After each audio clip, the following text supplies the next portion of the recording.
اعوذ باللہ من الشیطان الرجیم بسم اللہ الرحمن الرحیم وَلَقَدْ أَرْسَلْنَا نُوحًا إِلَىٰ قَوْمِهِ، اور بے شک ہم نے بھیجا نوح علیہ السلام کو ان کی قوم کی طرف، تو انہوں نے جا کر کیا دعوت دی؟ انی لکم نذیر مبین، بے شک میں تمہارے لیے کھلا ڈر سنانے والا ہوں۔ اچھا، انبیاء اکرام کا جو منصب ہے بنیادی وہ تذکیر ہی ہوتی ہے، ڈر سنانا ہے۔ خوشخبری صرف ان لوگوں کے لیے جو بات کو قبول کر لیں۔ انبیاء کا جو منصب ہے وہ خوشخبریاں سنانا نہیں ہوتا، ڈر سنانا ہوتا ہے، اور اس ڈر کو جو ایکسیپٹ کر کے اللہ کا راستہ اختیار کر لیں ان کے لیے وہ بشیر ہوتے ہیں۔ جو پرائمری دعوت ہے نا وہ ڈر سنانا ہے، نصیحت کرنا ہے، تذکیر کرنا ہے۔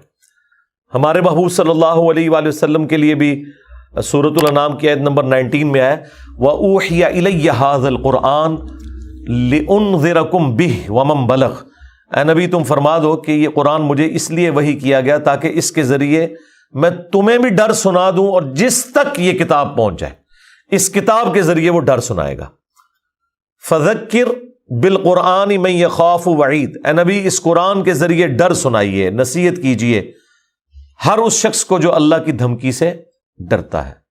لہٰذا یہ جو بعض لوگوں کی ڈیمانڈ ہوتی ہے نا، کوئی میٹھی میٹھی باتیں کریں، کوئی جنت کی باتیں سنائیں، کوئی حوروں کی باتیں سنائیں ہمیں، یا آپ ہر وقت ڈر کیوں سناتے ہیں؟ تو قرآن کی جو بنیادی دعوت ہے وہ ہے ہی ڈر ہے، اور جو واقعی اللہ سے ڈر گیا نا، دنیا میں تو کہتے ہیں ڈر گیا تو مر گیا، نہیں، جو ڈر گیا وہ پار لگ گیا، جس نے خدا کو سیریس لے لیا۔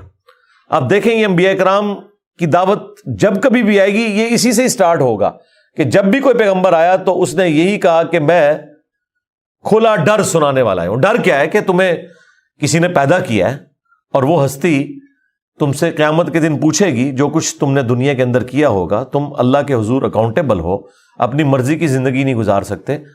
جو دنیا میں اپنی مرضی کی زندگی گزارے گا آخرت پھر وہ اللہ کی مرضی کی گزارے گا، اور جو دنیا میں اللہ کی مرضی کی زندگی گزارے گا آخرت پھر اپنی مرضی کی گزارے گا۔ وہ ظاہر ہے جنت میں ہر وہ نعمت ہے جو آپ چاہیں گے، یعنی آپ کی مرضی چلے گی۔ اللہ تعبدوا الا اللہ، اور یہ کہ تم کسی کی عبادت نہ کرو سوائے اس اللہ کے۔ وہی یعنی ڈر سنانے میں اول چیز جو ہے وہ عقیدہ توحید ہے، اور توحید میں بھی صرف یہ توحید نہیں کہ اللہ کو ماننا ہے، اللہ کی بھی ماننی ہے۔ یا یہ الفاظ ہے اللہ تعبدوا الا اللہ، کہ مت پوجو کسی کو سوائے اس کے۔ تو اللہ کی عبادت کرنی ہے، یعنی اللہ کو بھی ماننا ہے اور اللہ کی بھی ماننی ہے۔ وَلَقَدْ بَعَثْنَا فِي كُلِّ أُمَّةٍ رَسُولًا أَنِ اعْبُدُوا اللَّهَ وَاجْتَنِبُوا الطَّاغُوتَ، یہ سورۃ النحل کی آیت نمبر 36 ہے۔ بے شک ہم نے ہر امت میں کوئی نہ کوئی رسول بھیجا اس بنیادی دعوت کے ساتھ کہ عبادت اللہ کی کرنی ہے اور طاغوت کی نفی کرنی ہے۔ تو اللہ کی عبادت کرنی ہے، اور عبادت کی ڈیفینیشن ہے ٹوٹل اوبیڈینس، حقوق اللہ، حقوق العباد، یہ سب کے سب جو پورا دین ہے، حلال و حرام کا فرق کرنا، اللہ کی طرف سے جو احکامات ہیں ان کی پیروی کرنا، جن چیزوں سے خدا نے منع کیا ہے اس سے رک جانا، یہ ہے اللہ کی عبادت۔ عبادت کا مطلب صرف نماز پڑھنا نہیں ہے، نظر و نیاز کرنا نہیں ہے، بلکہ ٹوٹل اوبیڈینس، یہ ہے عبادت۔ تو اللہ کو بھی ماننا ہے اور اللہ کی بھی ماننی ہے۔ انی اخاف علیکم عذاب یوم علیم، بے شک مجھے تو خوف ہے تم پر کہ بڑے دن کا عذاب تم پر آنے والا ہے۔ اس عذاب سے مراد وہ عذاب بھی ہے جو رسولوں کا انکار کرنے کے سبب دنیا میں ہی اللہ تعالیٰ دیتا ہے، اور اس سے مراد وہ بڑے دن یعنی قیامت کے دن کا عذاب بھی ہو سکتا ہے۔ اب یہی بات رسول اللہ صلی اللہ علیہ وآلہ وسلم کی مبارک زبان سے امت کی تعلیم کے لیے کہلوائی گئی 3 دفعہ، سورہ یونس میں، سورہ الانعام میں، سورہ الزمر میں۔ قل انی اخاف ان عصیت ربی عذاب یوم عظیم، اے نبی تم فرماؤ کہ میں خود اس بات سے خوف کھاتا ہوں کہ اگر میں نے بھی اپنے رب کی نافرمانی کی تو بڑے دن کا عذاب مجھے آ پکڑے گا، یعنی قیامت کے دن کا۔ تو یہ اصل میں یہ کہا جا رہا ہے کہ اگر نبی صلی اللہ علیہ وآلہ وسلم کو سینٹرڈ کر کے امت کو یہ دعوت دی جا رہی ہے تو امت سمجھ جائے کہ باب تشائی کوئی نہیں.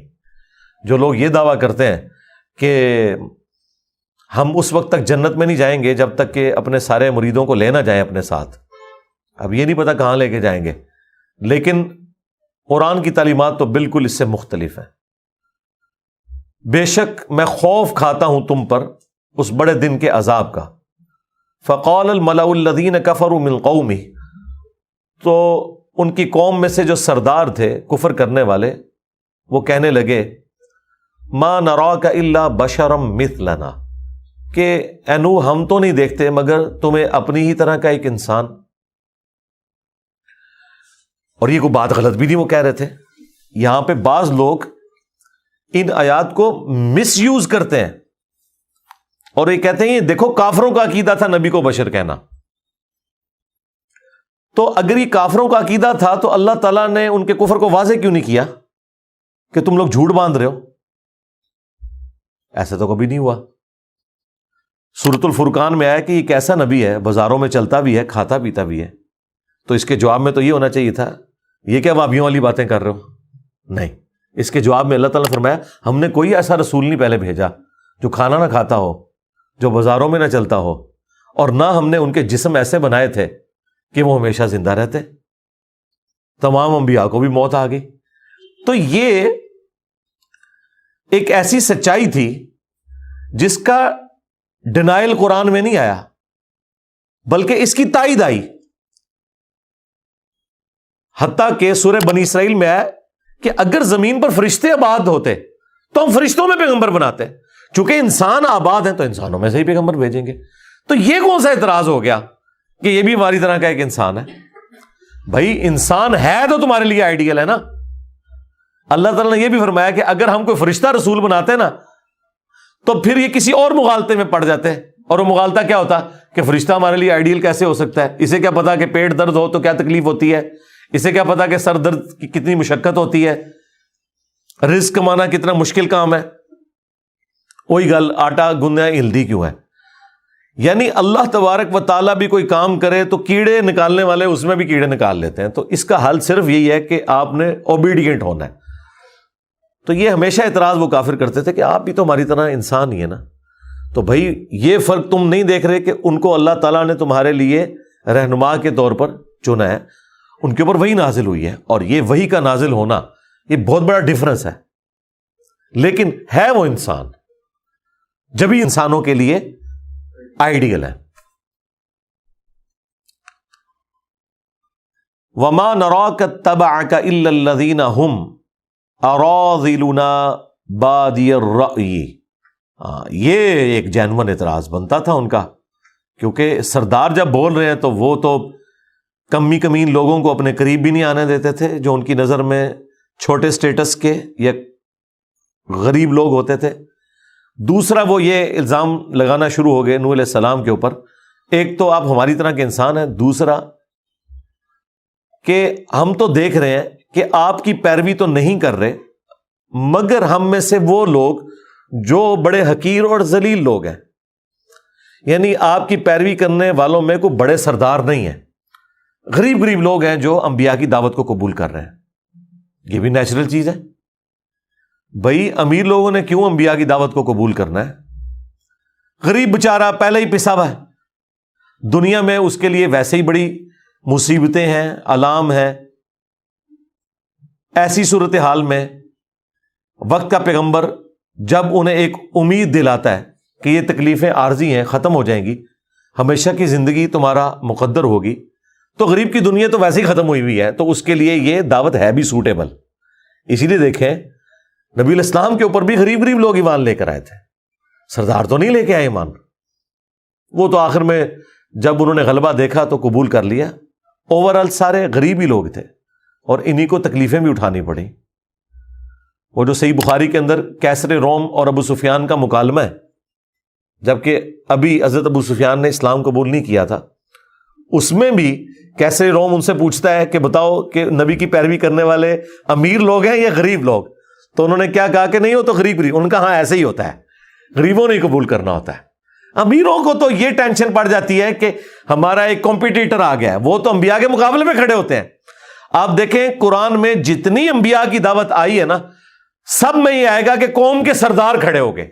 اچھا سرداروں سے پوچھا جائے کہ تہانوں کنے وچ کھڑپینچ بنایا، تسی کیوں کھڑے ہو رہے ہو؟ وہ اس لیے کھڑے ہوتے تھے کہ سب سے پہلے ان کی بادشاہ سٹیک پہ لگتی تھی نا، کیونکہ نبی کو جو لوگ فالو کر رہے ہیں وہ اسے صرف اپنا دنیاوی پیشوا نہیں مان رہے، روحانی پیشوا مان رہے ہیں۔ لہذا جو ان کے فالوورز کی کمٹمنٹ ہے نا، وہ سردار کے انڈر جو لوگ ہیں ان سے بڑھ کر ہوگی، کیونکہ سردار کی تو دولت کی وجہ سے یا اس کے روب کی وجہ سے لوگ اس کی عزت کرتے ہیں۔ نبی جب اپنی دعوت بلند کرتے ہیں تو ان کی تو لوگ دل سے عزت کر رہے ہوتے ہیں جو ان کی بات قبول کرتے ہیں۔ تو لہٰذا سب سے زیادہ سٹیک پہ چودراہٹ جس کی لگتی ہے وہ قوم کے سردار ہی ہوتے ہیں، اسی لیے سب سے پہلے وہ سامنے آتے ہیں۔ تو ہم تو نہیں دیکھ رہے اے نو، مگر یہ کہ جتنے غریب لوگ ہیں، یہ حقیر لوگ جن کی کوئی حیثیت نہیں ہے، یہ تیری پیروی کر رہے ہیں۔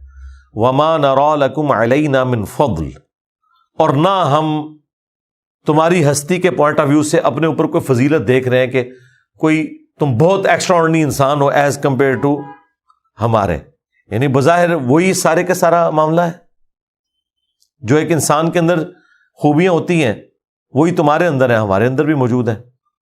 اب وہی کا سلسلہ تو ظاہر ہے کہ وہ سب کے سامنے تو نہیں ہوتا نا، وہ تو پیغمبر اور اللہ کے درمیان ایک راز ہے، اس کو کوئی آؤٹ سائڈر تو آبزرو نہیں کر سکتا، تو وہ ایک انسان کی طرح ہی دیکھتے تھے۔ وَمَا نَرَا لَكُمْ عَلَيْنَا مِنْ فَضْلٍ بَلْ نَظُنُّكُمْ كَاذِبِينَ، بلکہ ہم تو یہ خیال کرتے ہیں کہ تم جھوٹے ہو، نعوذ باللہ۔ اب یہ ساری باتیں سننے کے بعد آپ جواب دیکھیں، کتنا انٹلیکچوئل جواب ہے، کتنا پرفیکٹ جواب ہے جو اللہ نے اپنے پیغمبر کو سکھایا ہے۔ بس آپ نے یہ جواب آج بھی جو دین کا دائی اپنے اوپر لگائے گئے الزامات کے عوض یہ جواب دے سکتا ہے تو وہ سمجھ لیں نبیوں کے طریقے کے اوپر ہے۔ اب مجھے بتانا ہے آپ نے کون سا دائی اس میں فٹ بیٹھتا ہے۔ ظاہر ہے کہ یہ امت جب نبیوں والا کام کر رہی ہے نا، تو جو لوگ نبیوں سے بڑھ کر عزت اویل کر رہے ہیں اس امت کے اندر، علماء، ظاہر نبیوں نے تو اس طرح کی عزت تو اویل نہیں کی ہے کہ کسی نبی کے اجتماع میں 16 لاکھ بندہ جمع ہو جاتا ہو۔ رائے گنج میں تو ہوتا ہے، ملتان میں تو ہوتا ہے۔ تو اس بڑے لیول کی عزت کے اتنے بڑے بڑے مجمع سامنے دیکھے ہوں، یہ تو کسی نبی نے نہیں اویل کی عزت، تو یہ تو اویل کر رہے ہیں نا، پھر اس کے بینیفیشری بھی ہوتے ہیں اس سسٹم کے۔ تو اگر کوئی دائی نوح علیہ السلام نے جو جواب دیا اپنی امت کو، یا باقی پیغمبر دیتے رہے، یہ نہیں دے رہا تو وہ یہ کہنا چھوڑ دے کہ میں نبیوں والا کام کر رہا ہوں۔ نبیوں والا کام کر رہے ہیں اگر آپ ختم نبوت کی برکت سے جو اس امت میں ٹرانسفر ہوا ہے، کنتم خیر امۃ اخرجت للناس، تو پھر بھائی پیٹرن وہی ہوگا۔ اب سنیں ذرا جواب۔ قال یا قوم ارأیتم ان کنت علی بینۃ من ربی، نوح علیہ السلام نے کہا کہ اے میری قوم، بھلا دیکھو تو اگر میرے پاس روشن دلیل ہو اپنے رب کی طرف سے، وآتانی رحمتا من عندی، اور اس نے مجھے اپنی طرف سے رحمت عطا فرمائی، فعمیت علیکم، اور تم پر یہ چیز پوشیدہ ہے، تم اندھے بنے ہوئے ہو اس حقیقت کو دیکھتے ہوئے، انلزمکموہا وانتم لہا کارہون، تو کیا ہم زبردستی تمہیں ہدایت دے سکتے ہیں، تم پہ یہ چیز مسلط کر سکتے ہیں جسے تم ناپسند کرتے ہو؟ اب یہ ایک جملہ دیکھیں، اس میں نوح علیہ السلام نے کہیں یہ نہیں کہا کہ دیکھو میں نے فلاں معجزہ کر کے دکھایا۔ معجزہ تو کوئی بھی نہیں کر کے دکھایا ہوا تھا، اگر دکھایا ہوتا تو نظر آ جاتا۔ وہ کیا کہہ رہے ہیں کہ میں اپنے رب کی طرف سے رحمت پہ ہوں، اللہ نے مجھے روشن دلائل دیے ہیں اس شکل میں کہ میں نے توحید کا تعارف تمہارے سامنے رکھا ہے جو اللہ تعالیٰ نے وہی نازل کی تھی، اپنے پاس سے اس نے رحمت عطا فرمائی ہے، اس کے باوجود اگر تم اندھے ہو تو ہم تمہیں زبردستی تو ہدایت نہیں دے سکتے۔ یہ آج تک ویلڈ ہے، آج بھی دائی کو یہ کہنا چاہیے بلکہ نبی علیہ السلام کے بارے میں تو اللہ تعالیٰ نے قرآن میں فرمایا کہ اے نبی تم فرماؤ کہ اگر میں گمراہ ہوں تو میری گمراہی کا وبال مجھ پر ہی ہوگا. اندازہ کریں اس لیول کے اوپر، اس کے اوپر میں نے پورا مسئلہ 198 ریکارڈ کرا دیا تھا تفصیلی جب یہ آیات آئی تھی. اے نبی تم فرماؤ کہ بالفرض، یہ بالفرض تو ہم احتراماً لگا رہے ہوتے ہیں نا سمجھانے کے لیے، اگر میں گمراہ ہوں تو میری گمراہی کا وبال مجھ پر ہوگا، اور اگر میں ہدایت پر ہوں تو بسبب اس کے جو اللہ نے قرآن مجھ پر وحی کیا ہے. یہ میں جو ہدایت پہ ہونے کا دعویٰ کر رہا ہوں قرآن کی وجہ سے کر رہا ہوں.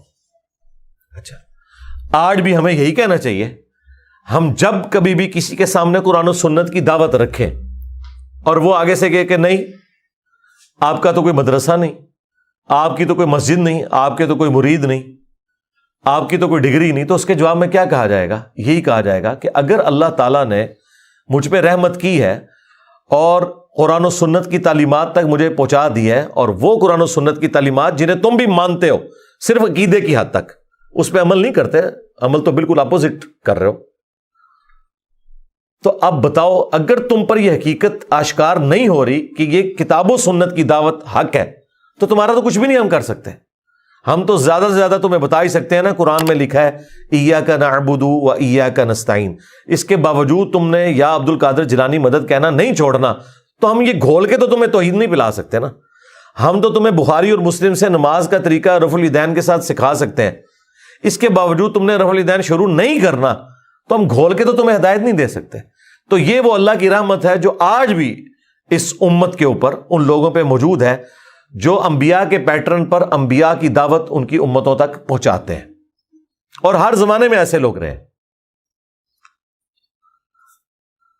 اگلا جو کلیم ہے نوح علیہ السلام کا، وہ تو آپ کو بڑی آسانی سے سمجھ آ جائے گا، میں نے تو بچے بچے تک یہ بات پہنچا دی ہے، وہ سن لیں. وَيَا قَوْمِ لَا أَسْأَلُكُمْ عَلَيْهِ مَالًا، اور اے میری قوم دیکھو میں اس تبلیغ کے بدلے میں تم سے کوئی مال طلب نہیں کرتا.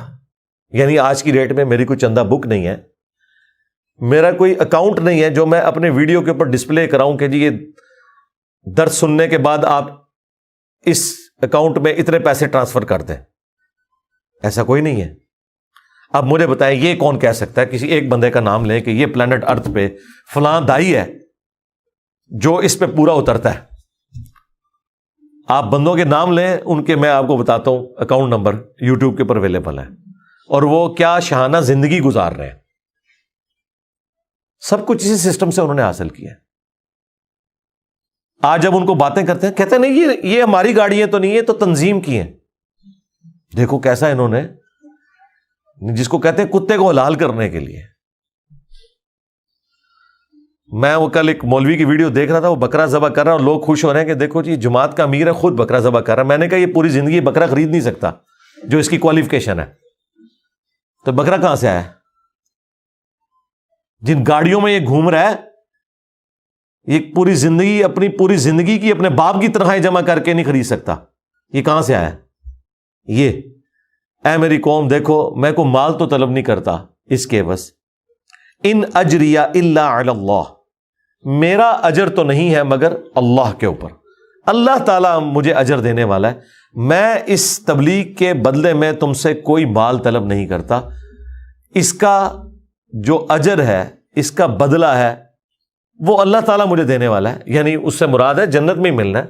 ظاہر ہے انبیاء کرام دنیا میں تو ایک فقر کی زندگی گزار کے جاتے ہیں. اور اب دوسری بات جو انہوں نے اعتراض کیا تھا اس کا جواب دیا جا رہا ہے. وما انا بطارد الذین آمنوا، اور میں اہل ایمان جو ہے میرے ساتھ اٹیچ غریب لوگ، میں ان لوگوں کو اپنے آپ سے دور تو نہیں کر سکتا. صرف تمہیں خوش کرنے کے لیے میں انہیں اپنے آپ سے دور کر دوں، یہ ہو نہیں سکتا. اندازہ کریں اہل ایمان اللہ کے نزدیک کتنے اہم ہے کہ اللہ تعالیٰ کا پیغمبر بھی یہ کہہ رہا ہے کہ اے سردارو تمہیں خوش کرنے کی خاطر میں اپنے ساتھ جو اٹیچ لوگ ہیں انہیں دور نہیں کر سکتا غریبوں کو. یہ نبی علیہ السلام سے بھی وہ ڈیمانڈ کرتے تھے نا کہ آپ کے پاس غریب غریب لوگ بیٹھے ہوئے ہیں، ہم کدھر آ کے ہمیں زیادہ سے ٹائم دیں. ایسا تو نہیں ہو سکتا.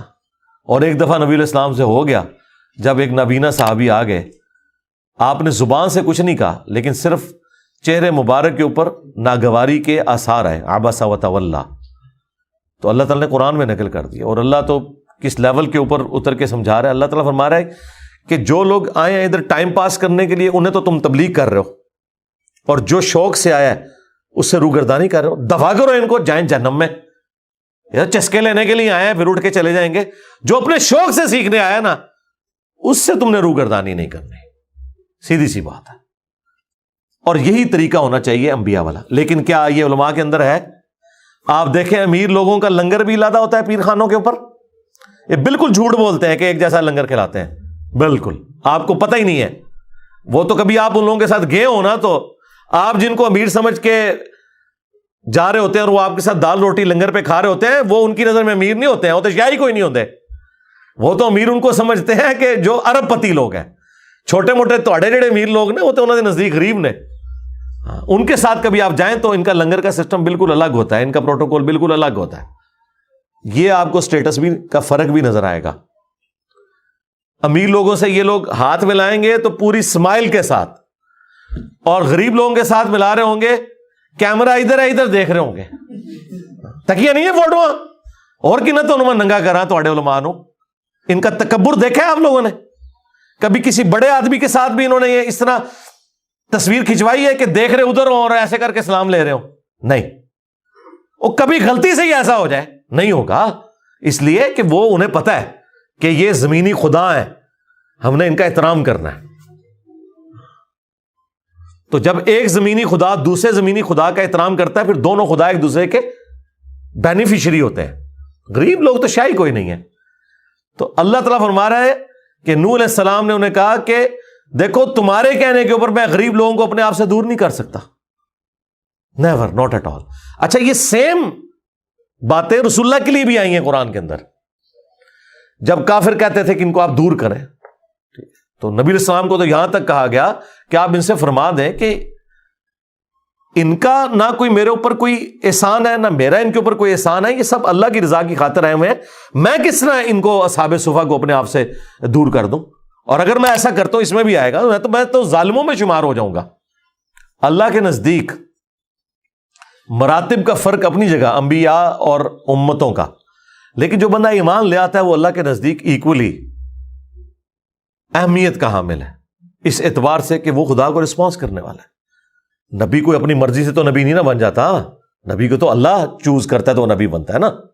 وہ اللہ کسی کو بھی چوز کر سکتا ہے, لیکن ونس کوئی ایمان لے آتا ہے تو اللہ تعالیٰ ان کو وہی پروٹوکول دیتا ہے جو انبیاء اکرام علیہ السلام کو اللہ نے پروٹوکول دیا ہوا ہے, عزت اور احترام کا.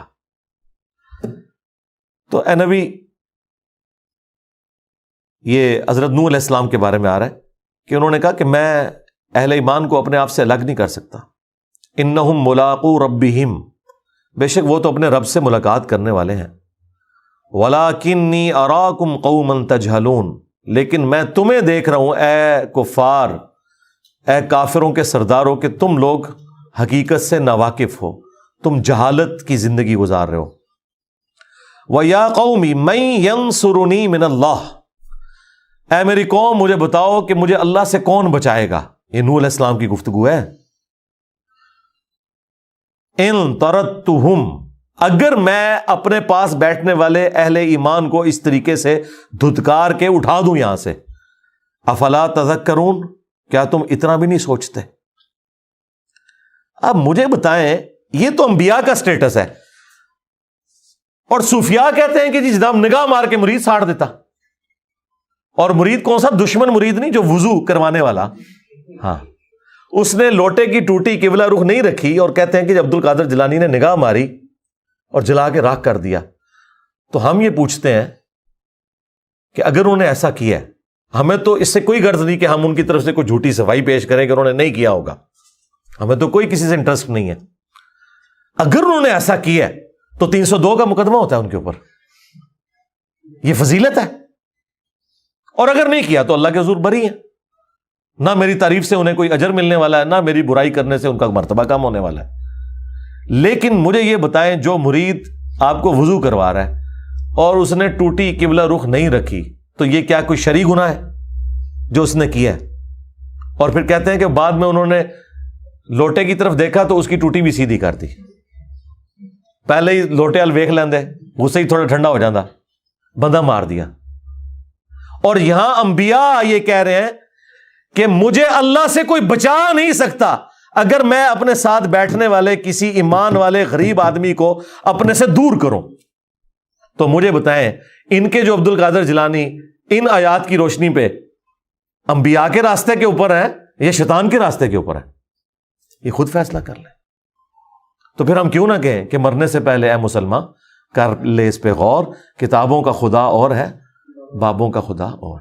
اب یہ جو قرآن کی تشریح میں کر رہا ہوں نا, یہ نہ ڈاکٹر اسرار کر سکتے ہیں, نہ ڈاکٹر فرحت ہاشمی کر سکتی ہیں, نہ مولانا ودودی کر سکتے ہیں. اس کے لیے جرت کی بھی ضرورت ہے, اور آپ کو جو پبلک کے اندر ایشوز ہیں ان کا پتہ ہونا ضروری ہے. جسے پتہ ہی نہیں کہ گمراہی کا لیول کیا ہے اس امت کے اندر, وہ یہ سمجھ رہا ہے کہ میں اس آیت سے ایسے ہی گزر جاؤں, کیا ہے میری قوم, مجھے اللہ سے کون بچائے گا اگر میں اہل ایمان کو یہاں سے اٹھا دوں. جب تک میں آپ کو یہ لوٹے کی ٹوٹی سیدھی نہیں کروں گا آپ کی, تو آپ کو کیسے پتا چلے گا کہ یہ بابے کس دین کے اوپر ہیں اور انبیاء کس دین کے اوپر ہوتے ہیں. لو جی, اگلی گل تو ویسے ہی نہیں تو انوزم ہونی. وَلَا أَقُولُ لَكُمْ عِنْدِي خَزَائِنُ اللَّهِ, اور نہ میرا یہ دعویٰ ہے کہ میں اللہ کے خزانوں کا مالک ہوں, میں کسی کو کچھ دے سکتا ہوں. لو جی, اوپر دیکھا تو سونا, نیچے دیکھا تو سونا, مصلی چکیا تو سونا ہے جی. وہ کشف المجوع میں لکھا ہوا ہے کہ علی اجویری صاحب کہتے ہیں کہ جی میرے پیر بھائی تھے, وہ بتا رہے تھے کہ جی وہ درخت کے اوپر چڑھے تو ہمارے پیر صاحب نیچے, تو وہ کہتے ہیں وہ ان کو حجامت کے لیے پیسے چاہیے تھے, تو بس اللہ کی طرف انہوں نے بس آسمان کی طرف رخ کر کے دعا کی ہے. تو وہ کہتے ہیں جس درخت کے اوپر میں چڑھا ہوا تھا وہ درخت, اس کے ساری ٹہنیاں, اس کے سارے پتے, جڑیں بھی سونے کی ہو گئی. ہاں نا, ہاں, یہ مصباحی صاحب سنا رہے ہیں اور یہ کشف المجوع میں لکھا ہوا ہے, سونا ہی سونا. اور یہاں پہ اللہ تعالیٰ کیا فرما رہا ہے کہ اے نوح تم کہہ دو کہ میں کہیں یہ دعویٰ نہیں کرتا کہ میرے پاس کوئی اللہ کے خزانے ہیں. ولا اعلم الغیب, اور نہ یہ کہ میں غیب جان لیتا ہوں. ولا اقول انی ملک, اور نہ میں یہ دعویٰ کرتا ہوں کہ میں کوئی فرشتہ ہوں. ٹھیک ہے, کیونکہ وہ سمجھتے تھے کہ نبی اس صورت میں ہم سے افضل ہوگا جب وہ کوئی نورانی مخلوق بن کے آئے. یہ کیا ہوا, یہ بھی انسان. اب دیکھیں وہ جو آیا تھا نا کہ ما نراک الا بشرا مثلنا, اے نوح ہم تجھے تو اپنی طرح کا ایک انسان سمجھتے ہیں. تو اس کے جواب میں یہ نہیں آیا کہ تانوں کے پتہ میری شانہ. جواب یہ ہے کہ میرا کب دعویٰ ہے کہ میرے پاس خزانے ہیں, یا میں غیب جان لیتا ہوں, یا میں انسان نہیں ہوں, میں فرشتہ ہوں. نہیں. ولا اقول للذین تزدری اعینکم, اب پھر وہی بات ریپیٹ ہو رہی ہے, اہل ایمان جو ساتھ اٹیچ ہے. اور نہ ہی میں یہ کہتا ہوں کہ جن لوگوں کو تمہاری نگاہیں حقیر جانتی ہیں, لن یؤتیہم اللہ خیرا, اللہ تعالیٰ انہیں کوئی خیر نہیں دے گا. یعنی تم تو یہ سمجھتے ہو نا کہ دنیا میں اگر اللہ نے انہیں غریب رکھا ہے تو آخرت میں بھی بیچارے غریب ہی ہوں گے. اچھا, یہ بھی عقیدہ ایگزسٹ کرتا تھا سورۃ الکہف کے اندر. اور جو دو بندوں کی بحث آئی ہے, ایک اللہ کے ماننے والے کی اور ایک دنیا دار کی, تو اینڈ پہ جب وہ دلائل میں فیل ہو جاتا ہے نا, تو وہ دنیا دار کہتا ہے کہ اللہ نے تنو اتنے بھی غریب رکھا ہے, منو اللہ نے اتنے بھی دینا ہے, کچھ میرے اندر ویکے ہے نا, اگر آخرت ہوئی تو مجھے وہاں بھی سب کچھ مل جائے گا. یہ بھی ایک سٹیٹس ہوتا تھا لوگوں کے دماغ کے اندر. نہ میں یہ کہتا ہوں کہ جو تمہاری نظروں میں نچلے درجے کے لوگ ہیں اللہ تعالیٰ انہیں کو خیر نہیں دے گا. اللہ اعلم بما فی انفسہم, اللہ خوب جانتا ہے جو ان کے جی میں ہے. انی اذا لمن الظالمین, اور اگر میں ایسا کروں کہ ایسے لوگوں کو اپنے آپ سے دور کر دوں.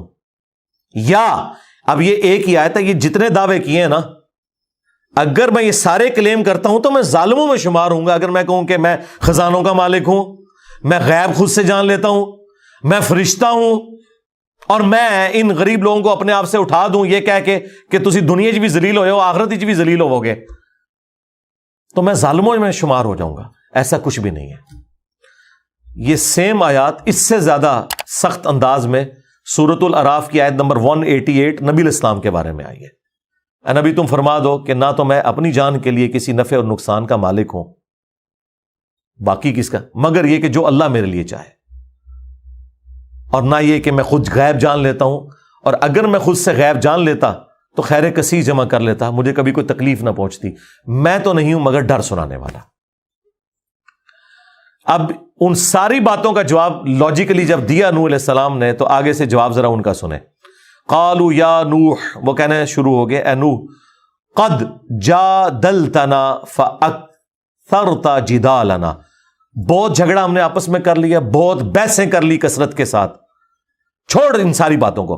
فأتنا بما تعیدنا ان کنت من الصادقین، لا وہ عذاب اگر تو سچا ہے جو تو ہمیں دھمکیاں دے رہے ہیں کہ اگر مجھ پر ایمان نہیں لاؤ گے تو بڑے دن کا عذاب تمہیں آپ پکڑے گا، تو لے کے عذاب.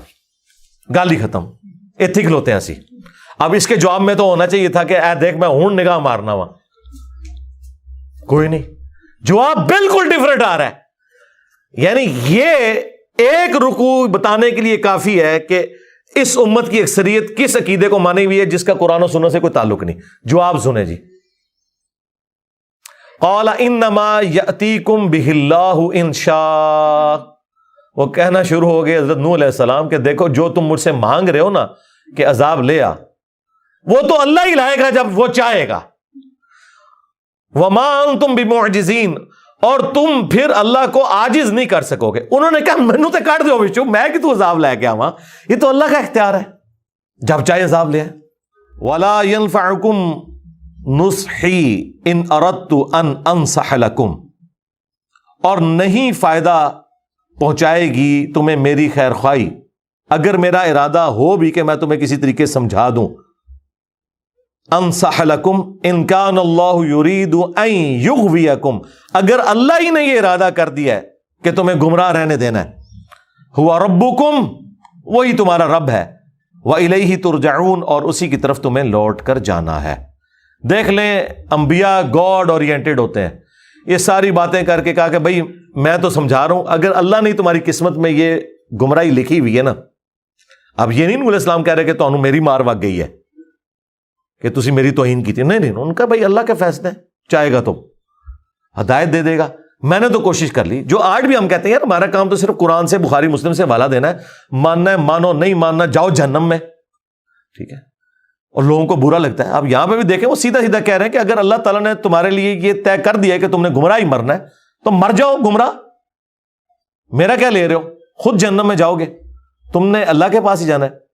ام یقولون افترا، اب روئے سخن ایک آیت کے اندر دوبارہ سے مشرکین عرب کی طرف آیا کہ یہ کافر کہتے ہیں کہ نبی نے قرآن خود گھڑ لیے.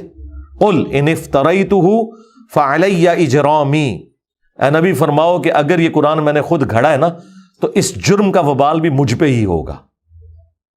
وَأَنَا بَرِيءٌ مِّمَّا تُجْرِمُونَ، اور میں بریء الذمہ ہوں ان گناہوں سے جو تم کر رہے ہو. وَأُوحِيَ إِلَى نوح، اور وحی کی گئی نوح علیہ السلام کی طرف، أَنَّهُ لَن يُؤْمِنَ مِن قَوْمِكَ إِلَّا مَن قَدْ آمَن، کہ اب آپ کی قوم میں سے کوئی بھی ایمان نہیں لے کر آئے گا بجز ان لوگوں کے جو آلریڈی ایمان لا چکے.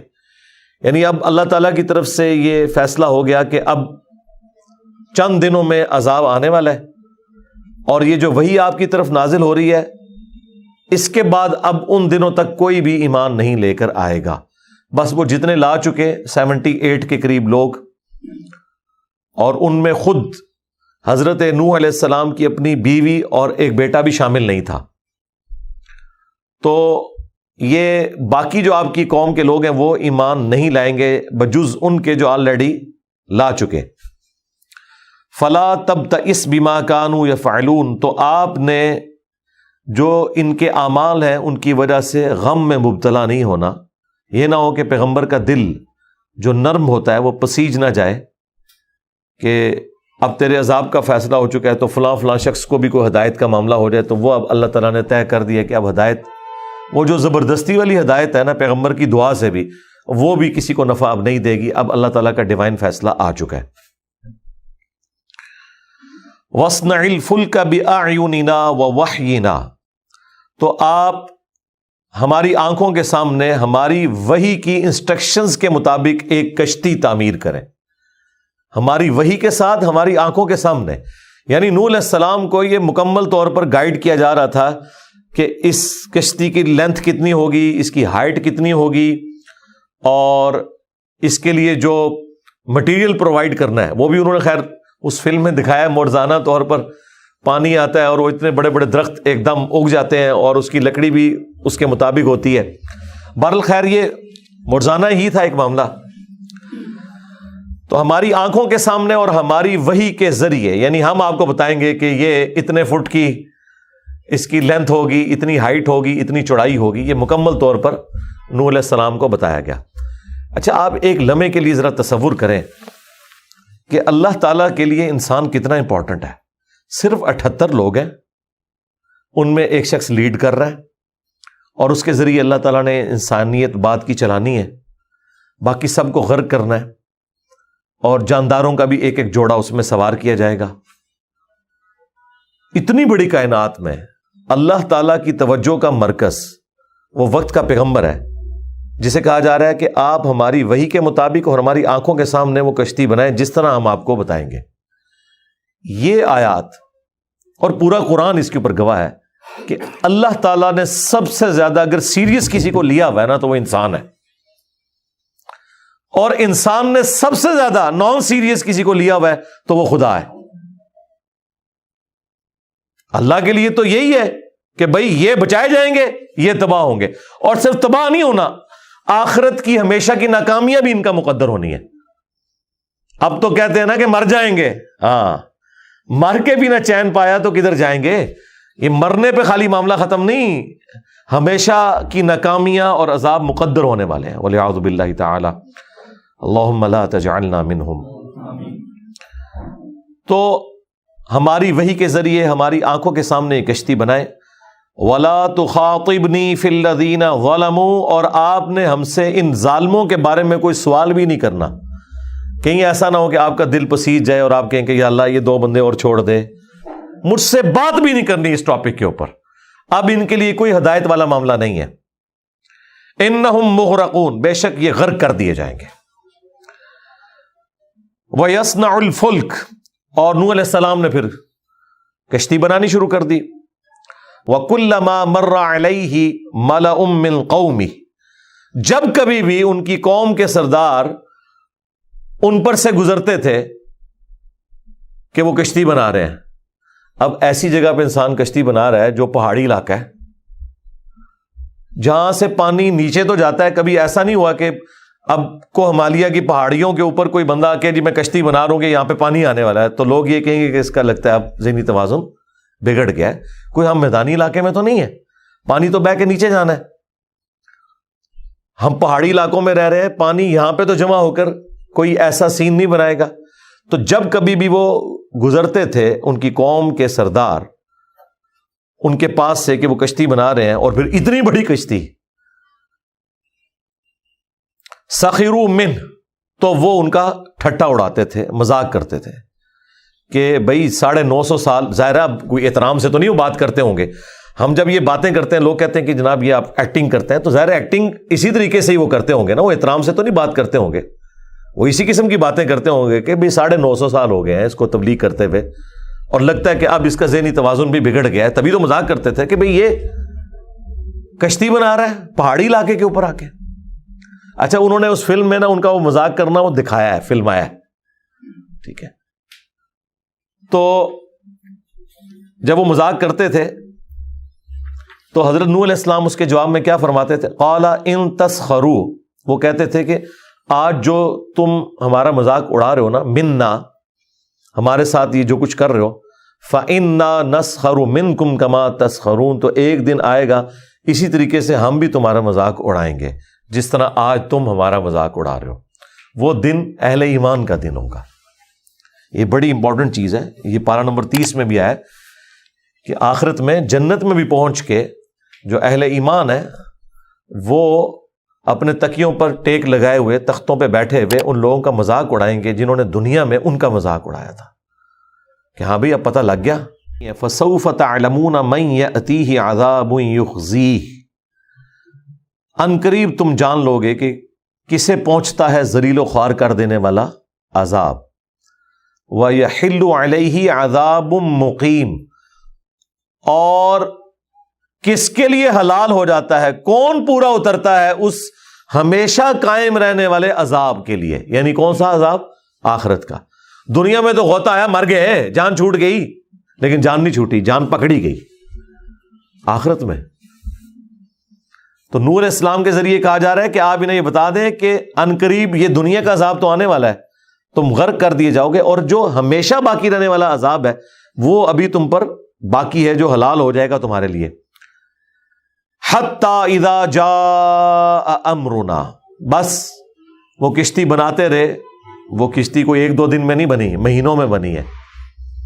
اور پھر نوح علیہ السلام کو یہ بتایا گیا تھا کہ اس عذاب کے آنے کی نشانی ہوگی کہ ایک تندور میں سے پانی کا چشمہ ابلے گا، یہاں تک کہ جب ہمارا حکم عذاب آ پہنچا، وفارت تنور، اور وہ تندور، اردو میں ہم تندور کہتے ہیں، عربی میں لفظ تنور، ابل پڑا۔ جب یہ تندور ابلنا شروع ہوا نا تو یہ اشارہ تھا کہ بھائی اب سیٹ بیلٹ باندھ لیں، معاملات قریب آ چکے ہیں۔ تو اس کے بعد پھر انہوں نے ساری ایکٹیویٹی پرفارم کی، وہ کیا تھی؟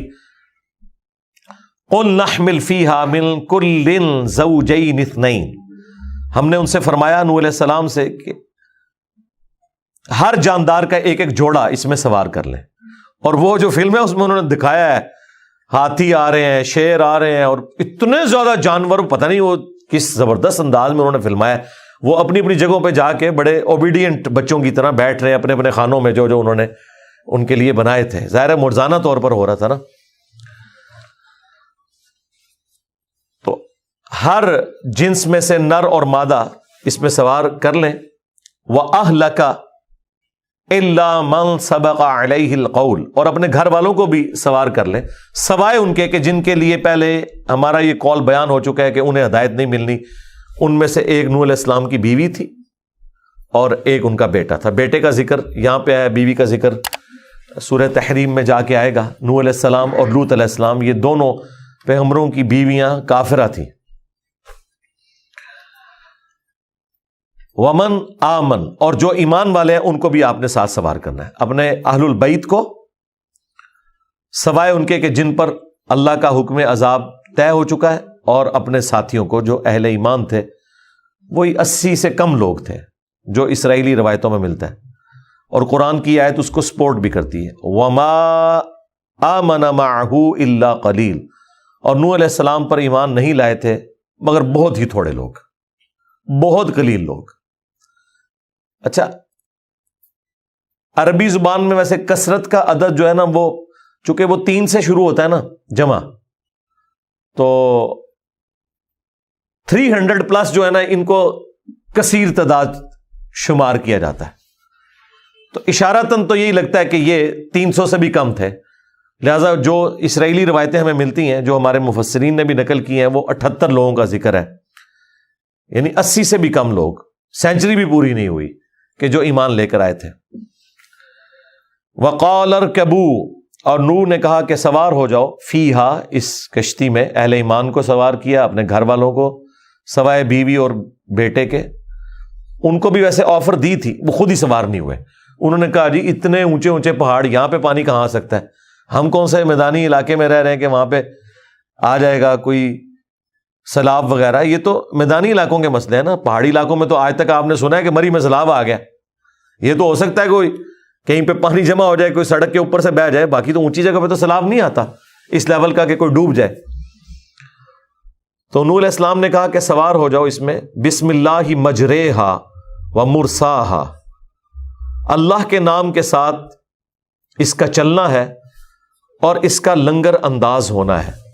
یہ واحد مقام ہے قرآن میں جس کو آپ نے مجہول انداز میں پڑھنا ہے۔ ویسے را کھڑا زیر ری ہوتا ہے، لیکن یہاں پڑھا جا رہا ہے مجریہا، وہی جو پینڈو سٹائل جسے کہتے ہیں آپ، مجہول سٹائل، یہ قرآن کا واحد لفظ ہے جو آپ نے اسی سٹائل میں پڑھنا ہے، کیونکہ یہ اسی طریقے سے نبی علیہ السلام سے منقول ہے۔ قریش کی قرات میں بھی اس کو یوں ہی پڑھا گیا ہے، مجریہا، یہ ایک ہی لفظ ہے جو پورے قرآن میں پڑھا گیا۔ ویسے تو ہمارے ماشاءاللہ ائمہ اور بڑے بڑے علماء بھی وہ تو پورا قرآن ہی مجہول پڑھتے ہیں، کیونکہ انہوں نے معروف عربی تو نہیں سیکھی ہوئی ہے۔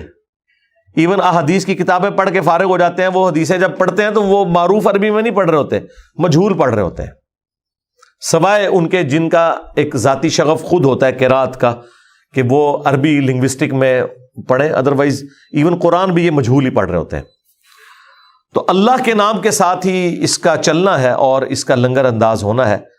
ان ربی لغفور الرحیم، بے شک میرا پروردگار بخشنے والا مہربان ہے۔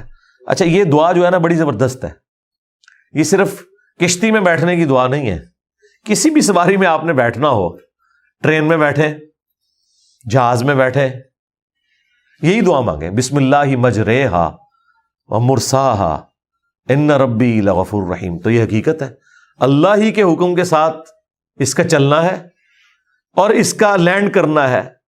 ظاہر وہ کشتی بھی تو لینڈ کرتی ہے نا، جہاز جو ہے ہوا میں اڑ کے زمین پہ لینڈ کرتا ہے، اور کشتی بھی پانی میں چل کے کنارے پہ جا کے لینڈ کرتی ہے۔ تو چلنا بھی اس کا اللہ کے حکم سے ہے، لینڈ کرنا بھی اس کا اللہ کے حکم سے۔ وَهِيَ تَجْرِي بِهِمْ فِي مَوْجٍ كَالْجِبَالِ، تو وہ کشتی چلنا شروع ہوگی ایسی موجوں میں جو پہاڑ کے برابر تھی، بڑی بڑی موجیں، یعنی بہت بڑے لفظ، ظاہر پہاڑ کے برابر ہیں تو تبھی پہاڑ بھی ڈوبے ہیں اس طوفان کے اندر، بڑی بڑی موجیں تھیں۔ وَنَادَى نُوحُ ابْنَهُ، تو نوح علیہ السلام نے اپنے بیٹے کو پکارا۔ وَكَانَ فِي مَعْزِلٍ يَا بُنَيَّ ارْكَبْ، وہ اس وقت ان سے الگ تھا، اور نوح علیہ السلام نے کہا کہ آ بیٹا سوار ہو جا، معنا ہمارے ساتھ، وَلَا تَكُن مَعَ الْكَافِرِينَ، اور دیکھ کافروں میں شامل نہ ہو۔ اب ظاہر ہے یہ ان کی ایک شفقت تھی جس کی وجہ سے انہوں نے یہ کہا، حالانکہ ان پہ پہلے وہی نازل ہو چکی تھی، نہ تو کوئی ایمان لے کر آئے گا، نہ آپ نے مجھ سے کوئی سوال کرنا ہے، اور اپنے گھر والوں میں سے بھی انہی کو سوار کرنا ہے جو ایمان لائے ہیں۔ تو بیسیکلی یہ نوح علیہ السلام نے جو ایکٹیویٹی پرفارم کی، یہ اللہ تبارک و تعالیٰ کے حکم کے مطابق نہیں تھی۔ تو پھر آپ دیکھیں بعد میں ہوا کیا ہے۔ قال سآوی الی جبل یعصمنی من الماء، تو وہ کہنا شروع ہو گیا کہ مجھے کشتی کی ضرورت نہیں ہے، میں پہاڑ پہ چڑھ کر پناہ لے لوں گا، وہ مجھے پانی سے بچا لے گا۔ اب نوح علیہ السلام کو تو پتا تھا کہ یہ طوفان کوئی اور ہے، یہ وہ والا طوفان نہیں ہے۔ قال لا عاصم اليوم من امر اللہ، تو انہوں نے کہا آج اللہ تعالیٰ کے اس حکم عذاب سے کوئی نہیں بچا سکتا، الا من رحم، سوائے اس کے کہ جس پر اللہ رحم کرے۔ وحال بینہم الموج، بس یہ باتیں کر رہے تھے کہ ایک بڑی موج آئی نوح علیہ السلام اور ان کے بیٹے کے درمیان، فکان من المغرقین، اور وہ غرق ہونے والوں میں شامل ہو گیا۔ یہ وہ جیسے ایک ڈراپ سین، فلمی سین ہے نا، باپ بیٹا باتیں کر رہے ہیں اور وہ قائل کر رہے ہیں، اور اللہ تعالیٰ فرما رہے ہیں اچانک ایک بڑی موج آئی، وہ پڑا ہوا بیٹا، اور بیٹا کس کا؟ نوح علیہ السلام کا۔ ایمان نہیں لایا، اعمال درست نہیں تھے، اللہ تعالیٰ نے اسے بیٹے ہونے کا کوئی فائدہ نہیں دیا۔ یہاں پہ لوگ کہتے ہیں ہم سید ہیں، ہمارا احترام کریں، اور پورا دن بیٹھ کے درباروں پہ سوٹے لگاتے ہیں۔ یہ دیکھ لیں، جو ڈائریکٹ سامنے بیٹا تھا اس کے بارے میں آگے تو چل کے آئے گا، اللہ تعالیٰ کہتا ہے کہ یہ تیرا بیٹا ہی نہیں ہے، اگرچہ بیٹا تھا۔ وَقِيلَ يَا أَرْضُ ابْلَعِي مَاءَكَ، تو زمین کو اللہ تعالیٰ کی طرف سے حکم دیا گیا کہ اے زمین اپنا پانی اندر نگل لے۔ وَيَا سَمَاءُ أَقْلِعِي، اور اے آسمان تو بھی تھم جا۔ دیکھیں، ایک زمین سے پانی نکل رہا ہے، آسمان سے پانی برس رہا ہے، تو پانی پانی ہو گیا ہر طرف۔ وَغِيضَ الْمَاءُ، اور اتر گیا پانی۔ وَقُضِيَ الْأَمْرُ، اور اللہ کا حکم نافذ ہو گیا، جو اس نے فیصلہ کیا تھا کہ غرق کر دیے جائیں گے۔ وَاسْتَوَتْ عَلَى الْجُودِ، اور وہ کشتی جودی پہاڑ کے اوپر جا ٹھہری۔ اچھا، اب یہ جودی پہاڑ جو اس وقت دنیا میں مشہور ہے، لوگ وہاں جاتے بھی ہیں، زیادہ تر تو یہودی جاتے ہیں اور وہاں سے وہ لکڑی کے کوئی ٹکڑے اٹھا کے لے آتے ہیں، وہی جو یہاں پہ درباروں والا معاملہ ہے۔ تو وہ کہتے ہیں یہ کوئی کشتی کی باقیات ہے، مختلف چیزیں آتی رہتی ہیں مارکیٹ کے اندر، میدان میں، حالانکہ کوئی وثوق کے ساتھ یہ نہیں کہا جا سکتا کہ یہ کشتی اس وقت کہاں پہ ہے۔ بہرحال وہ جودی پہاڑ کے اوپر ٹھہری، ظاہر ہے کسی پہاڑ پہ ہی ٹھہرنی تھی، وہ پانی جب اترا ہے تو سب سے پہلے پہاڑ ہی باہر نکلتے ہیں نا، تو کسی اونچی پہاڑ پہ اللہ تعالیٰ نے اس کو ٹھہرایا۔ وقیل، اور کہا گیا، بعدا للقوم الظالمین، ہلاکت اور بربادی ہو ظالم قوم کے لیے۔ ونادى نوح ربہ، اور نوح علیہ السلام نے اپنے رب کے حضور التجا کی۔ فقال، اور انہوں نے عرض کیا، ربی ان ابنی من اہلی، اے میرے رب، میرا بیٹا تو میرے گھر والوں میں شامل تھا۔ وَإِنَّ وَعْدَكَ الْحَقُّ، اور تو نے مجھ سے سچا وعدہ بھی کیا تھا۔ وَأَنْتَ أَحْكَمُ الْحَاكِمِينَ، اور سب حاکموں سے بڑھ کر تو حاکم ہے، تیرا حکم نافذ ہے۔ اب اگر آپ نے پچھلی آیات پڑھی ہیں تو کوئی جواز نہیں بنتا کہ نوح علیہ السلام یہ دعا کرتے، کیونکہ اللہ تعالیٰ کی بات میں کوئی جھول نہیں تھی۔ اللہ نے کہا تھا اپنے گھر والوں میں سے ان کو سوار کرنا ہے جو اہل ایمان ہے، اور جانوروں کے جوڑے، اور جو باقی اہل ایمان ہے ان کو، اور جو تمہارے گھر والوں میں سے ایمان نہیں لائے ان کے لیے اللہ تعالیٰ کا حکم عذاب اب طے ہو چکا ہے، اور ان کے بارے میں مجھ سے سوال بھی نہیں کرنا۔ ان ساری چیزوں کے ہوتے ہوئے کیا کوئی کرینہ بنتا تھا کہ نوح علیہ السلام اللہ تعالیٰ سے یہ گفتگو کرتے کہ میرے رب تو نے تو مجھ سے وعدہ کیا تھا کہ بچا لیا جائے گا میرے گھر والوں کو؟ تو اللہ نے تو یہ وعدہ نہیں کیا تھا، وعدہ کیا تھا کہ وہ گھر والے جو ایمان لائیں گے، اور پھر وہ کہہ رہے ہیں کہ میرا بیٹا میرے اہل میں سے تھا۔ اس پوری گفتگو میں کہیں ایسی کمزوری نعوذ باللہ موجود نہیں تھی کہ نوح علیہ السلام یہ دعا کرتے۔ تو یہ ان سے کیوں ہوا؟ اس وجہ سے کہ بشری تقاضا تھا۔ انسان بہرحال انسان ہی ہے، پسیج جاتا ہے، اللہ تعالیٰ کے کوئی جذبات نہیں ہے، اللہ تعالیٰ جذبات سے مغلوب نہیں ہوتا، انسان جذبات سے مغلوب ہو ہی جاتا ہے۔ نبی علیہ السلام کے بارے میں نہیں آیا سورہ بنی اسرائیل میں کہ یہ کافر تو تلے ہوئے ہیں کہ جو وہی ہم آپ کی طرف بھیج رہے ہیں نا، آپ کو اس سے ہٹا دیں، اور قریب تھا کہ آپ بھی ان کی بات مان لیتے اگر ہم آپ کو مضبوط نہ کرتے، اور اگر ایسا ہوتا ہم آپ کو دنیا کی زندگی میں بھی دگنا عذاب دیتے اور آخرت میں بھی آپ کو اللہ کے عذاب سے بچانے والا کوئی نہ ہوتا۔ اب مجھے بتائیں، قرآن میں جو انبیاء کرام کا سٹیٹس بیان کیا جا رہا ہے، جس طریقے سے گفتگو کی جا رہی ہے، اس پوری گفتگو کے ہوتے ہوئے یہ کہنا کہ جی باب معصوم ہوتے ہیں تو افراڈ ہی ہے نا۔ اگر انبیاء کا یہ سٹیٹس ہے تو باب تشائی کوئی نہیں۔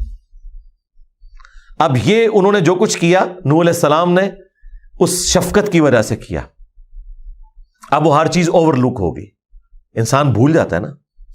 یار یوسف علیہ السلام نے جس کو آزاد ہونے کی بشارت دی تھی، اگر کوئی چیز نہیں بھولنی چاہیے تھی نا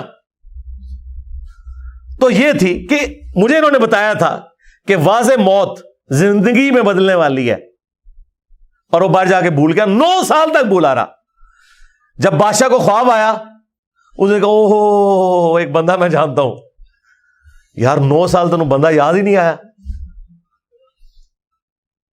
تو اس نے کیا کہا تھا؟ مجھے شیطان نے بھلا دیا۔ قال یا نوح، اللہ نے کہا کہ اے نوح، انہ لیس من اہلک، وہ تیرا بیٹا جو تھا وہ تیرے اہل میں سے ہے ہی نہیں ہے۔ کیوں؟ انہ عمل غیر صالح، اس کے تو کرتوت ہی برے لوگوں والے تھے۔ تو میرا وعدہ تو تھا تیرے اہل میں سے جو لوگ ایمان لانے والے ہیں۔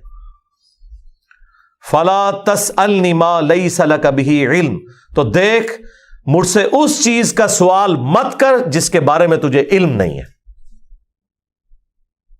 انی اعظک، بے شک میں تجھے یہ واعظ و نصیحت کرتا ہوں اے نوح ان تکون من الجاہلین، کہ تو، اب وہ ڈاکٹر سراج صاحب کہتے تھے، میں یہاں پہ ایگزیکٹ ترجمہ نہیں کرتا، وہ کہتے تھے اے نوح تو جذباتی نہ ہو، حالانکہ یہ جذباتی والا کوئی لفظ نہیں ہے اس میں، اے نوح تم جاہلوں میں شمار نہ ہو جاؤ، یہ بات کر کے باقی کلیئر کٹ ہے، ہمیں بھی نظر آ رہا ہے، اور میں تمہیں نصیحت کر رہا ہوں۔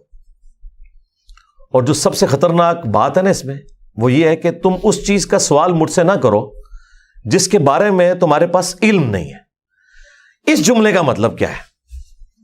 علم تو ہے ان کے پاس، علم تو تھا نا کہ اہل ایمان میں سے وہ بچائے جائیں گے، آپ کے اہل میں سے جو ایمان لے آئیں گے، دوسرے غرق ہو جائیں گے۔ تو اس کا علم کیا نوح علیہ السلام کو نہیں تھا؟ ہم سن چکے، پہلے ہی وہی ہو چکی تھی۔ یہ کس علم کی بات ہو رہی ہے کہ مجھ سے اس چیز کا سوال مت کر جس کے بارے میں تیرے پاس علم نہیں ہے۔ یہ کون سا علم ہے؟ مسئلہ تقدیر۔ یہ ہے تقدیر۔ تقدیر کے اوپر ایمان لانا یہ واجب ہے، یہ اللہ کی ڈیسٹنی میں مقرر تھا کہ اس کا انجام یہ ہونے والا ہے۔ اب یہ کیوں ہونے والا ہے وہ اللہ تعالیٰ پابند نہیں کسی بندے کے سامنے جسٹیفائی کرے اس کو کہ یہ اللہ نے کیوں ڈیسیژن کیا کہ اتنے لوگ جنت میں جائیں گے، اتنے جہنم میں۔ ہماری تو خواہش یہ ہے کہ سارے جنت میں چلے جاتے ہیں۔ یہ اللہ کا ڈیوائن پلان ہے۔ یہ بہت خطرناک معاملہ ہے۔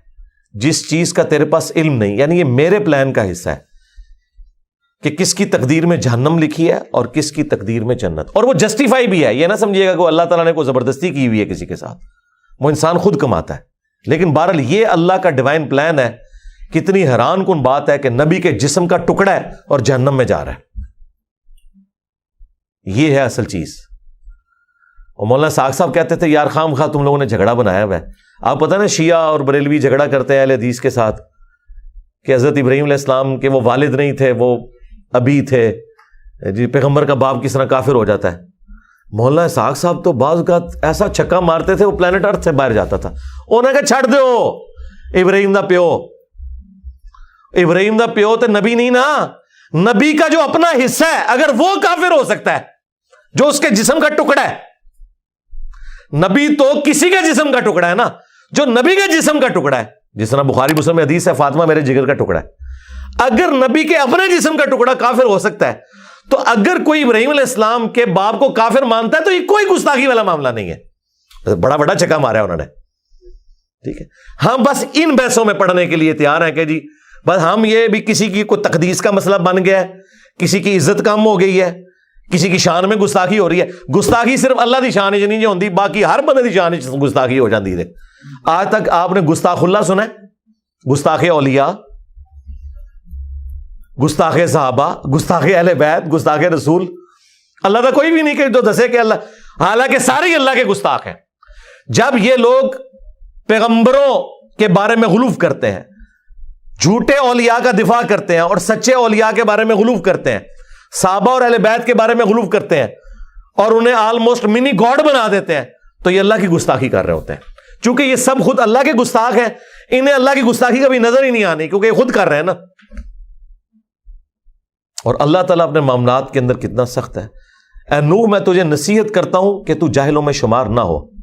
قال رب انی اعوذ بک ان اسألک ما لیس لی بہ علم، انہوں نے فوراً کہا اے میرے رب میں تیری ہی پناہ میں آتا ہوں کہ میں اس چیز کے بارے میں سوال کروں جس کے بارے میں میرے پاس علم نہیں ہے۔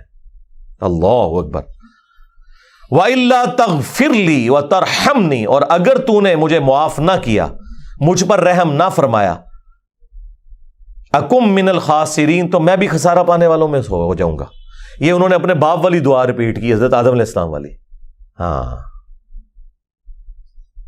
یہ سیم دعا ہے، وہ جمع کسی کے ساتھ ہے، ربنا ظلمنا انفسنا وان لم تغفر لنا وترحمنا لنکونن من الخاسرین۔ یہاں پہ کیا ہے؟ الا تغفر لی وترحمنی اکم من الخاسرین۔ وہی دعا ریپیٹ کی انہوں نے کہا جی ابا جی یہ دعا کر کے اللہ تعالیٰ سے معافی مانگ چکے ہیں، میں بھی ابا جی کی سنت پہ عمل کر کے انہی الفاظ میں دعا کروں تو قبول ہو۔ بہرحال اس کا جواب اللہ نے کیا دیا ہے وہ ان اٹینڈڈ ہے، تو امپلائڈ ہے کہ اللہ تعالیٰ نے ان کی اس غلطی کو جو گناہ نہیں ہے، لغزش ہے، اجتہادی خطا ہے، قبول فرما لیا. قیل یا نوح اہبط، ہم نے ارشاد فرمایا نوح سے کہ اے نوح اترو اس کشتی سے، بسلام، سلامتی کے ساتھ، منا، ہماری طرف سے، وبرکات علیک، اور برکتوں کے ساتھ جو آپ پر ہیں، وعلی امم ممن معک، اور ان تمام قوموں پر جو آپ کے ہمراہ ہیں. ظاہر ہے وہ پوری امتیں سوار تھی، وہ خالی ہاتھی اور ہتھنی نہیں، ان کی پوری اسپیشی تھی، اور شیر اور شیرنی، اور سب سے بڑھ کر جو انسان تھے جن سے اگلے قبائل چلنے تھے. نوح علیہ السلام کی اولاد سے آگے آدم ثانی اس لیے کہا جاتا ہے.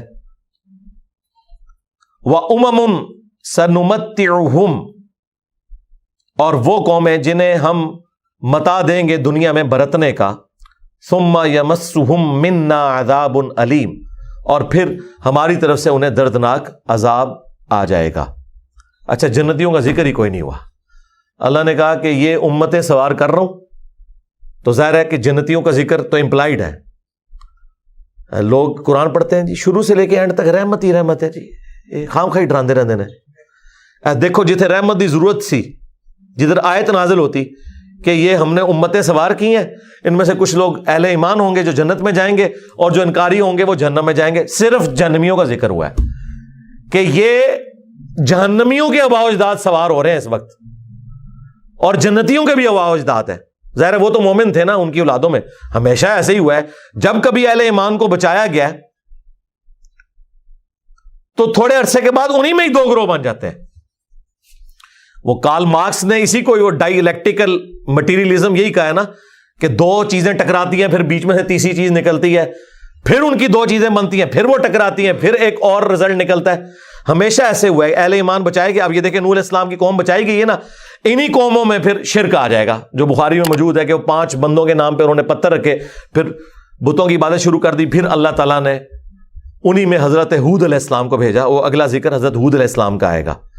پھر ہود علیہ السلام کی قوم کو بچایا، اہل ایمان کو. پھر کچھ عرصے بعد ان میں بھی شرک آ گیا. پھر حضرت صالح علیہ السلام ان میں مبعوث کیے گئے. تو یہ ہمیشہ ایسا ہوتا ہے کہ یہ معاملہ چلتا رہتا ہے. تو اللہ تعالیٰ فرماتا ہے کہ ہم انہیں برتنے کا سامان دیں گے، پھر عذاب آ جائے گا ان کے اوپر جو اہل ایمان نہیں ہوں گے. تلک من انباء الغیب، یہ ہیں غیب کی خبریں، نوحیہا الیک، جو اے نبی علیہ السلام ہم آپ کی طرف وحی کرتے ہیں. ما کنت تعلمھا انت ولا قومک، نہ آپ اس سے متعلق جانتے تھے اس قرآن کے نزول سے پہلے، اور نہ آپ کی قوم، من قبل ھذا، اس سے پہلے. یعنی یہ علم غیب کا بھی عقیدہ کلیئر ہو گیا کہ نبی علیہ السلام کو بھی اگلے انبیاء کے جو حالات و واقعات بتائے گئے ہیں نا، وہ قرآن کے ذریعے ایجوکیٹ کیا گیا. لہٰذا یہ جو عقیدہ بریلویوں نے اور شیعہ نے گھڑ لیا کہ نبی علیہ السلام اگلی امتوں پر بھی حاضر و ناظر تھے، وہ کہتے ہیں نبی علیہ السلام حضرت آدم علیہ السلام سے لے کے قیامت تک حاضر و ناظر ہیں، اور وہ ہر ایک چیز اپنے سامنے دیکھ رہے تھے. اور اللہ تعالیٰ فرما رہا ہے کہ اے نبی، یہ غیب کی خبریں جو ہم نے آپ کی طرف وحی کی ہیں، اس قرآن کے نزول سے پہلے نہ آپ جانتے تھے نہ آپ کی قوم. شکر ہے کہ رسول اللہ کا ذکر اللہ سے کیا. ما کنت، نہ تم جانتے تھے، تعلمھا انت ولا قومک، یعنی نہ تم جانتے تھے اور نہ آپ کی قوم، من قبل ھذا، اس سے پہلے. فاصبر، تو آپ صبر کریں، ان العاقبۃ للمتقین، بے شک آخرت تو اہل ایمان کے لیے. یہ اب وہ بیلنس ہو گیا. وہ تو عذاب کا ذکر آیا تھا، اب یہاں پہ آیا کہ سارے ہی نہیں جہنم میں جائیں گے، جو اہل ایمان ہیں پرہیزگار، ان کے لیے آخرت کے انعام ہیں.